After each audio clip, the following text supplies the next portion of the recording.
వైశాఖ కృష్ణపక్ష దశమి హనుమ జన్మతిథి. నేటి గురుబోధ. ఈ రోజున భక్తులు చేయవలసినవి: హనుమంతుడి ప్రతిమకు లేదా పటముకు యథాశక్తి తమలపాకులతో అర్చన. ఓం ఆంజనేయాయ నమః, ఓం మహావీరాయ నమః, ఓం హనుమతే నమః, ఓం మారుతాత్మజాయ నమః వంటి అష్టోత్తర శతనామములతో పూజ చేయాలి. మన్యుసూక్తంతో హనుమంతుడికి అభిషేకం నిర్వహించాలి.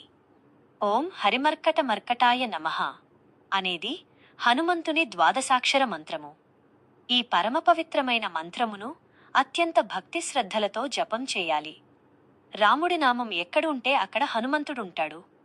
కాబట్టి శ్రీరామ జయ రామ జయ జయ రామ అని రామనామస్మరణ చెయ్యాలి. హనుమాన్ చాలీసాను 100 సార్లు పారాయణ చేస్తే అట్టివారు జైలు నుండి కూడా బయటకు వస్తారు, మహాసుఖం పొందుతారు మరియు వారికి శివుడి సాక్షిగా సిద్ధి కలుగుతుంది. స్వామివారికి అప్పాలు, చిట్టిగారెలు మొదలగునవి నివేదన చెయ్యాలి. ఇవన్నీ భక్తి శ్రద్ధలతో చేసుకున్న వారికి సీతారామాంజనేయ అనుగ్రహం కలిగి అనేక శుభాలు తప్పక కలుగుతాయి. ఆంజనేయ అష్టోత్తర శతనామ స్తోత్రం మరియు శ్రీరామ అష్టోత్తరం పారాయణం చేయాలి.